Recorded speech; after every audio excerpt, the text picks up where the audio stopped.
All right, let's jump right in. We're always being told to follow the playbook, right? Find the proven system, copy the best practices. But what if that's the very thing that's actually holding you back?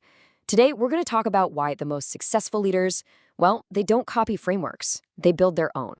I mean, just let that sink in for a second. This quote basically challenges the entire proven systems industry. It's saying that when you just grab someone else's strategy, you're not just getting their wins, you're inheriting their limitations, all the hidden baggage and context that you can't even see. And this really says it all, doesn't it? It's not real strategy, it's just dress up. We see what successful companies are doing, and we mimic their actions, hoping we get the same results. But we don't understand the deep, core principles that made them successful in the first place. It's basically a performance, not a plan. So let's unpack this cosplay trap. Why do we fall for it so easily? Why is the idea of a pre-made playbook so powerful, even for really smart, experienced leaders? Well, it all comes down to the siren song of a shortcut. It feels safe because it feels validated, right? Hey, if it worked for them, it's got to work for us. It takes away all the scariness of starting with a blank page. But that feeling of safety, it's a total illusion. It's a trap that makes you ignore the things that actually matter for success and just pushes you toward a generic approach that anyone, and I mean anyone, can copy. So let's get into the nitty-gritty. Why do these borrowed blueprints fail so often? This is where the whole idea just completely falls apart. And the real danger isn't just that a copied playbook might not work, it's that it can actively steer you in the completely wrong direction. It really comes down to these invisible variables. You can't just download a company's team chemistry from the internet. You can't copy the exact market timing they had 5 years ago. And oh my gosh, we always forget about survivorship bias. You only hear about the one company that made it big with a certain playbook, not the 10 others that tried the exact same thing and failed spectacularly. Let's make this super concrete. Just look at Airbnb's launch back in the day versus a startup trying to do something similar today. The world is just completely different. Customer expectations are higher, the market is saturated, the regulations have all changed. Trying to run their 2012 playbook today, it would be an absolute recipe for disaster. Context is truly everything. This really gets to the heart of the idea. Real, game-changing innovation isn't about following an existing map better than someone else. It's about having the guts to draw a whole new one. I mean, think about it. Netflix, Amazon, Tesla, none of them got where they are by following the best practices of their industries. And this right here is the most dangerous part. When you follow someone else's path, you're not just wasting time and money. Over time, it causes this thing called strategic drift. You slowly, almost imperceptibly, drift away from your own vision. You become a generic, watered-down version of another company instead of the unique, powerful one you were meant to be. Okay, so if playbooks are a trap, what's the alternative? Well, we need a totally different way of thinking about this, a new mental model.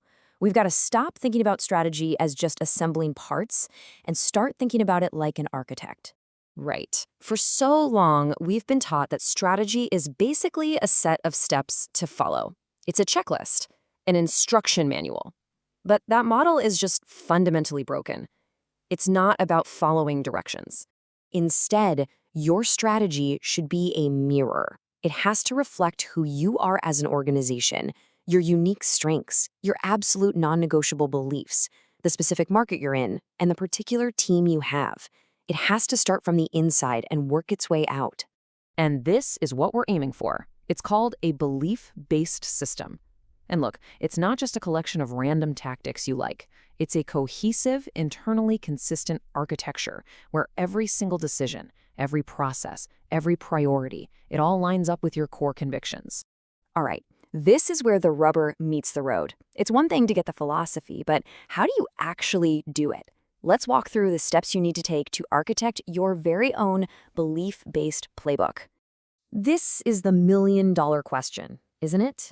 And the answer isn't with a deep dive into your competitors or some market trend report. No, you start with something much, much more fundamental.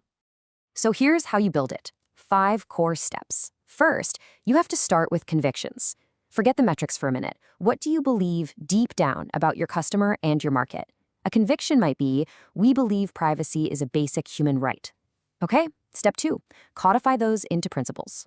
turn those beliefs into hard and fast, non-negotiable rules. So if privacy is the conviction, a principle might be, we will never, ever sell user data. Third, design decision systems. You build your day-to-day processes, hiring, product development, to automatically reinforce those principles. For instance, maybe every new feature has to pass a privacy review. That's the system in action. Fourth, test, don't mimic.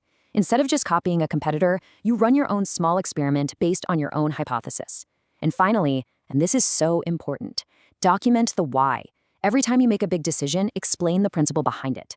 This is what gives your team the power to adapt and evolve as things change, without losing the soul of your strategy. When you make this shift, it fundamentally changes everything about how you lead. You stop being just a manager of someone else's borrowed processes, and you become an architect of belief. This is where real, authentic leadership comes from.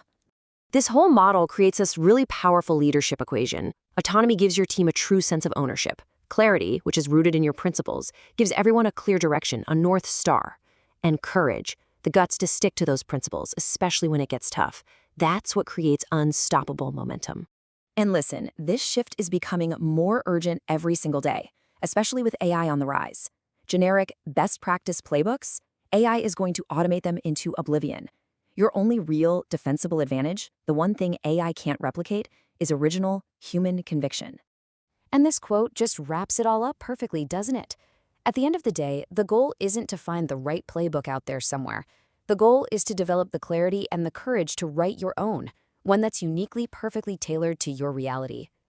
So I want to leave you with this one final thought. This question, it changes everything.